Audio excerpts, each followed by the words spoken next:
Hello everyone. In today's video, I will tell about 4 variable K-map. In last video, I have told about how to construct 2 variable and 3 variable K-map. In 4 variable K-map, first of all, we will know how to construct 4 variable K-map. After that, we will solve the numerical. As we know, for the 4 inputs, their total combination is 16. Means in decimal number 0 to 50 numbers will be covered, and total number of cells will be 2 to the power n, where n is variable, 2 to the power 4, so there will be total 16 cells in K-map. Now how to represent these variable in K-map? Similar to the 3 variable K-map where a and b dot c. Here we can see there are 2 variable on the left side and 2 variable on the right side, AB and CD. Combination will be 0 0, 0 1, 1 0 and 1 1. Again we have to keep this in mind that after 0 1 we don't have to write 1 0. Means अगर आप 0 1 लिख रहे हैं तो उसके बाद में 1 0 नहीं आएगा के मैप में आएगा 1 1, उसके बाद में आएगा 1 0. Because if we are writing here 1 0 1 0, then we will check C is also changing from 0 to 1, D will also change from 1 to 0. In K-map only one variable has to be changed, so we will write 0 to 1 and 1 to 1, 1 1, then 1 0. 0 1 से अगर 1 1 को check करें तो एक ही variable change हो रहा है, वो है C फ्रॉम 0 to 1. D यहाँ पर कांस्टेंट है. Again 1 1 to 1 0, D value change हो रही है, C यहाँ पर क्या है, कांस्टेंट. C की वैल्यू यहाँ पर भी 1 है, यहाँ पर भी 1 है. D चेंज हो रहा है 1 to 0. Now with the help of these combination, the first cell will be 0 0 0 0, second is 0 0 0 1, third is 0 0 0 0 and 1 1, fourth one is 0 0 1 0. इसी तरीके से हम सारे सेल्स को मार्क करेंगे. किसी भी एक और सेल का एग्जांपल ले लेते हैं. यहाँ पर क्या आएगा, सबसे पहले ए बी 1 1, उसके बाद में सी डी क्या है 0 1, तो नंबर क्या बनेगा 1 1 0 1, 1 1 0 1. अब इसका जो डेसिमल इक्विवेलेंट होता है वो या तो याद रखिए या फिर इस तरीके की मैपिंग याद रखिएगा किस तरीके से लिखना है. ये होता है 1 1 0 1 होता है 13. सिमिलरली 1 1 1 1 यहाँ पर चेक करोगे तो ए बी की वैल्यू कितनी है 1 1, सी डी की वैल्यू कितनी है 1 1, दोनों की वैल्यू क्या है यहाँ पर 1 1, तो यहाँ पे आ जाएगा 1 1 1 1. ये डेसिमल इक्विवेलेंट होता है 15 के बराबर. अब डेसिमल इक्विवेलेंट याद रखिएगा या फिर कन्वर्ट करके लिखना, वो थोड़ा सा लॉन्ग प्रोसीजर हो जाएगा, इसलिए याद रखिए 0 1 3 2 4 5 7 6 8 9 11 10, क्योंकि यहाँ पे 1 0 आ रहा है ना कि 1 1 आ रहा है. 12 13 15 14. इस तरीके का जो डेसिमल इक्विवेलेंट है ये आपको याद रखना होगा कि हर एक सेल की वैल्यू क्या क्या है. एसओपी फॉर्म अगर रिप्रेजेंट कर रहे हैं के मैप में तो वेरिएबल की वैल्यू होगी 1, और अगर वेरिएबल की वैल्यू 0 है, मतलब वेरिएबल अगर 1 है तो इसे ए से रिप्रेजेंट करेंगे, वेरिएबल की वैल्यू अगर 0 है तो इसे ए कॉम्प्लीमेंट. रूल सेम है कि ग्रुपिंग जो करेंगे वो 1s की करेंगे फॉर एसओपी, और ये किस पावर में होगी 2 की पावर में. मतलब ग्रुपिंग जो होगी वो सबसे पहले चेक करना होगा 16 का कोई ग्रुप बन रहा है क्या, 8 का ग्रुप बन रहा है क्या, कोई 4 का ग्रुप बन रहा है, या फिर लास्ट ऑप्शन क्या है 2 का. अगर 2 का भी अगर ग्रुप नहीं बन रहा है तो सिंपली हमें जो सेल अकेला है उसकी भी इक्वेशन लिखनी होगी अगर उस पर 1 मार्क किया गया है. ग्रुपिंग हमेशा एडजेसेंट सेल की होगी. For example 1 to 2 adjacent cell, 2 to 3, 3 to 4 and 4 to 1. These are the adjacent cell. और ग्रुपिंग हमेशा इन्हीं की होगी, कभी भी डायगोनल में ग्रुपिंग नहीं की जाती है. Now I am taking one example.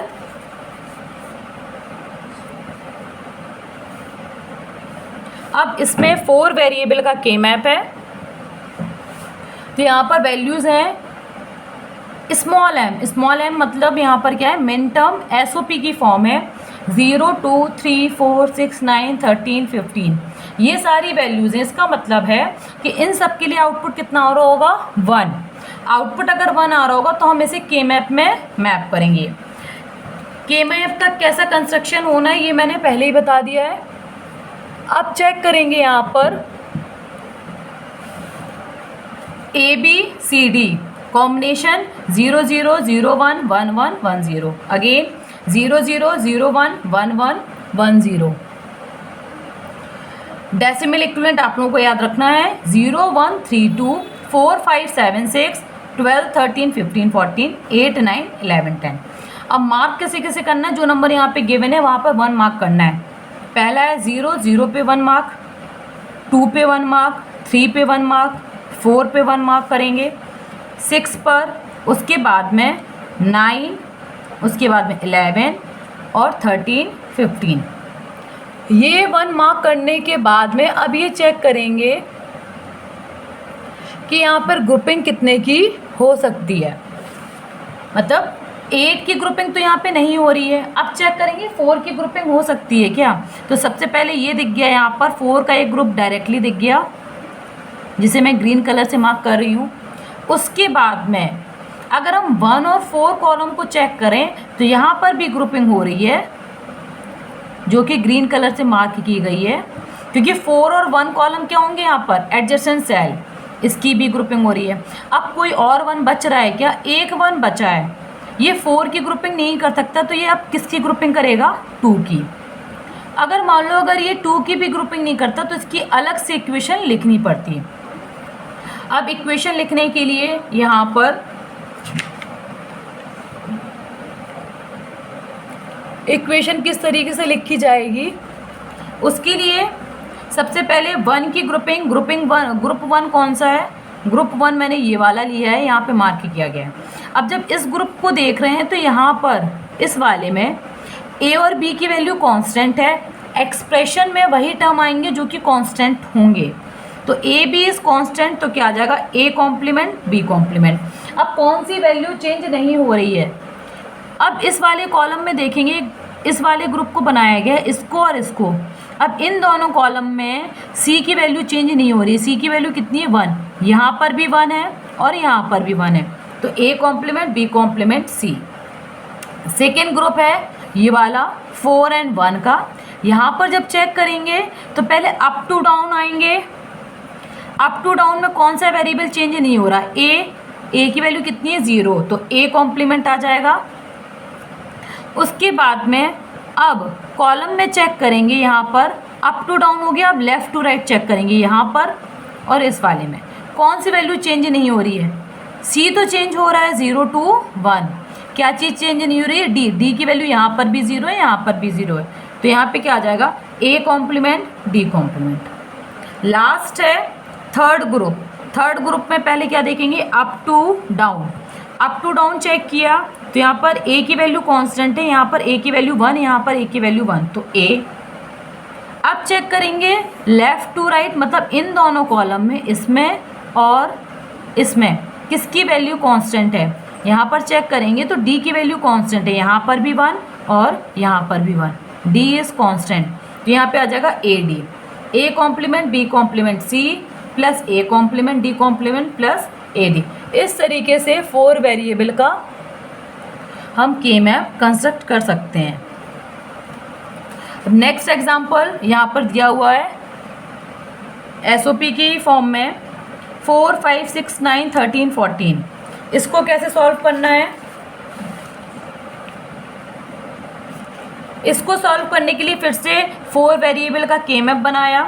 अब यहाँ पर चेक करेंगे कौन कौन से नंबर यहाँ पे मार्क करने हैं, कौन कौन से नंबर मार्क करने थे, 4 5 6 9, 4 5 6 9 अगर मार्क करने हैं तो यहाँ पे मार्क किया 4 5 6 9, और कौन सा मार्क करना था, 13 and 14, 13 and 4 5 6 9 13 and 14।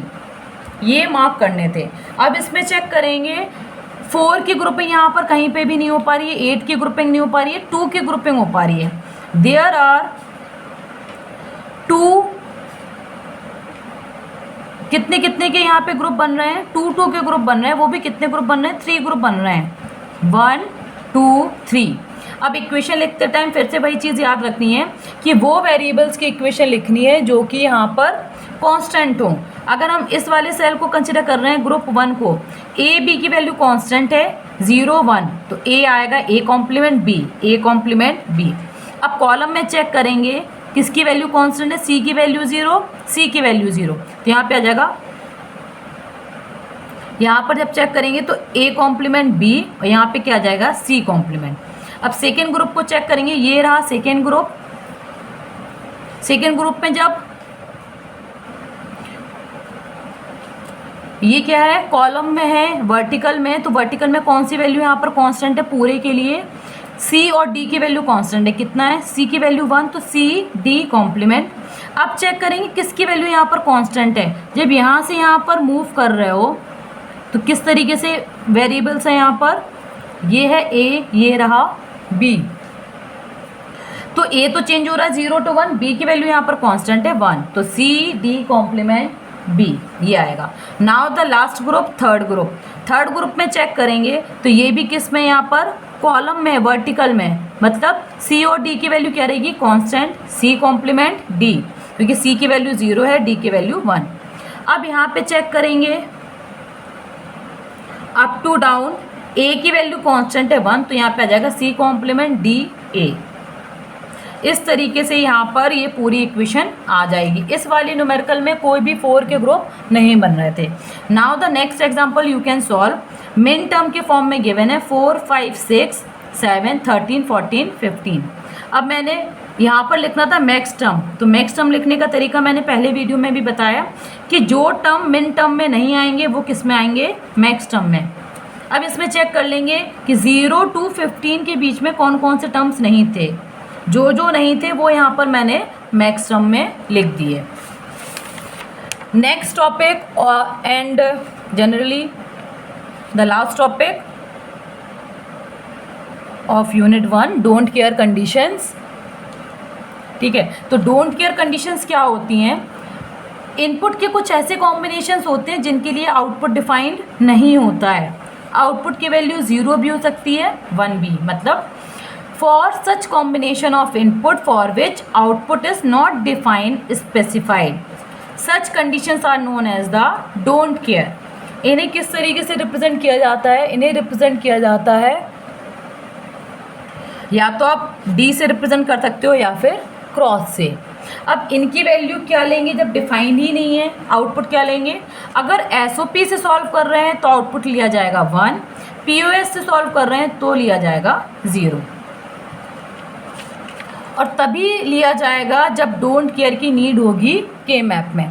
For example अगर हम कोई न्यूमेरिकल सॉल्व कर रहे हैं, वहाँ पर अगर ग्रुपिंग नहीं बन पा रही है तो हम डोंट केयर की वैल्यू क्या ले लेंगे, 1 एसओपी के लिए। ठीक है, अगर सारी ग्रुपिंग हो रही है तो वहाँ पर डोंट केयर कंडीशंस लेने की ज़रूरत नहीं है। ठीक है, ग्रुपिंग नहीं हो पा रही है तब हम डोंट केयर को कंसिडर करेंगे। अब एक एग्जांपल लेते हैं। एग्जाम्पल यहाँ पर है 0 1 3 5, यहाँ पे मिन टर्म में क्या आता है प्लस, तो D24। अब ये जो D24 है इसके लिए आउटपुट 1 भी हो सकता है और आउटपुट 0 भी हो सकता है, लेकिन हम किससे सॉल्व कर रहे हैं, एसओपी से, तो आउटपुट की वैल्यू कितनी लेंगे, 1। अब मैप किया, यहाँ पर 3 वेरिएबल का के मैप है, 8 सेल्स बनेंगी, 0 1, यहाँ पे कॉम्बिनेशन हो जाएगा 0 0 0 1 1 1 1 0। यहाँ पे मैंने मार्क कर रखा है डेसिमल इक्विवेलेंट 0 1 3 2 4 5 7 6। अब चेक करेंगे कहाँ कहाँ के लिए आउटपुट 1 है, 0 1 3 5, 0 1 3 5। डोंट केयर कहाँ कहाँ पर है, 2 and 4 पे, तो 2 पर मैंने क्रॉस कर दिया, 4 पर क्रॉस कर दिया। अब डोंट केयर का तभी यूज़ करिएगा जब ग्रुपिंग नहीं हो पा रही है। अब चेक करते हैं, अगर हम डोंट केयर को यूज़ नहीं कर रहे हैं तो यहाँ पर ग्रुपिंग कितने की होगी, 2 2 की। लेकिन अगर मैंने डोंट केयर कंडीशंस यूज़ कर ली तो यहाँ पर 4 की ग्रुपिंग हो रही है, एक ग्रुप ये बनेगा और दूसरा ग्रुप ये वाला बनेगा। इसकी इक्वेशंस लिखना अभी तक आप लोगों को समझ में आ गया होगा। F of A B C, अगर हम पहले ग्रुप को चेक करते हैं, ये वाला ग्रुप जो हॉरिजॉन्टल में बना हुआ है, यहाँ पर ए की वैल्यू कांस्टेंट है, ए की वैल्यू कितनी है, ए कॉम्प्लीमेंट। अगर हम दूसरे वाले ग्रुप को चेक करते हैं, इस वाले ग्रुप को, सेकेंड ग्रुप को, तो यहाँ पर ए तो चेंज हो रहा है 0 to 1, क्या चीज़ चेंज नहीं हो रही है, बी चेंज नहीं हो रही है, 0, यहाँ पर भी 0, यहाँ पे क्या आ जाएगा, B complement, A complement plus B complement. इस न्यूमेरिकल में डोंट केयर की हेल्प से 4 के ग्रुप बने हैं, तभी डोंट केयर कंडीशंस यूज़ की गई हैं। Now the second example. Second example में यहाँ पर क्या लिया गया है, M means minterm, SOP, तो यहाँ पर डोंट केयर अगर यूज़ करोगे तो वैल्यू 1 ली जाएगी। 5, 6, 13, 15, 9 और डोंट केयर में क्या टर्म है, 1, 7, 14। अब अगर इसको बोला जाता है कि आपको मैक्स टर्म में रिप्रेजेंट करना है, तो जो टर्म यहाँ पर नहीं थे वो यहाँ पर आ जाएंगे। डोंट केयर यहाँ पे प्लस फॉर्म में था तो यहाँ पे प्रोडक्ट फॉर्म में आएगा सेम। तो यहाँ पर क्या क्या नहीं था, 0, 2, 3, 4, 8, 10, 11, 12, ये सारे टर्म्स नहीं थे। बाकी टर्म्स डोंट केयर वाले सेम ही रहेंगे, जो यहाँ पर डोंट केयर था वही यहाँ पर डोंट केयर होगा। ठीक है, अब इसे रिप्रेजेंट कैसे करना है, जितने भी ये नंबर है मिन टर्म वाले, वहाँ पर कितना मार्क होगा, 1। तो ये 4 वेरिएबल्स का था, तो ABCD 0, 0, 0, 1, 1, 1, 1, 0, 0, 0, 0, 1, 1, 1, 1, 0। अब ये चेक करेंगे यहाँ पर कि ग्रुपिंग अगर हो रही है 5, 6, 9, 13, 15, 5, 6, 9, 13, 15, यहाँ पर मार्क है। डोंट केयर कहाँ पर था, 1, 7, 14, तो 1, 7 एंड 14। अगर हम ये डोंट केयर को यूज़ नहीं कर रहे हैं तो फिर से वो 4 की ग्रुपिंग नहीं हो रही है। लेकिन अगर मैं डोंट केयर को अगर यूज़ कर रही हूँ तो यहाँ पर ग्रुपिंग होगी 4 की। अब वो वेरिएबल आएंगे जो कि कांस्टेंट है, तो पहले वाले में क्लियरली समझ में आ रहा है, ए बी चेंज हो रहा है सारे रो में, लेकिन सी और डी की वैल्यू कांस्टेंट है। क्या है यहाँ पर, सी की value 0, C complement D plus. अब यहाँ पर चेक करेंगे इस वाले ग्रुप के लिए,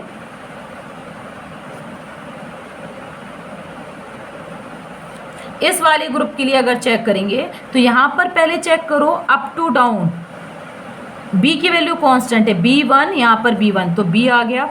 और इस वाले ग्रुप में चेक करेंगे यहाँ पर इस तरीके से, तो यहाँ पे C की वैल्यू कांस्टेंट है 1, तो C, B.C। अब मैं एक अपने मन से एग्जांपल ले रही हूँ जहाँ पर डोंट केयर का यूज़ नहीं करना है। ये एक कोई ग्रुप दिया हुआ था, यहाँ पर 2 डोंट केयर थे। अगर मैं ये वाला डोंट केयर अगर यूज़ कर रही हूँ तब तो यहाँ पर ग्रुपिंग कितने की हो रही है, 4 की। ठीक है, अब एक डोंट केयर बचा हुआ है। अब ये सारे 1 यूज़ हो गए, अगर सारे 1 अगर यूज़ हो गए हों, ग्रुपिंग हो चुकी हो, तो डोंट केयर को यूज़ नहीं करना है। अगर कर भी लेंगे तो एक एक्स्ट्रा टर्म आएगा, तो उससे बेटर है ना ही यूज़ करें। तो यहाँ पे केवल एक ही ग्रुपिंग होगी और कौन सा वेरिएबल चेंज नहीं हो रहा है, सी। तो फाइनली आंसर क्या आ गया, सी। ये वाला मैंने एग्जांपल लिया है जिसमें आपको डोंट केयर वाला टर्म या आप यूज़ नहीं करो। एक डोंट केयर यूज़ किया ग्रुपिंग के लिए, ज़रूरी था, but the second one was not needed, so this don't care has not been taken in the K-map।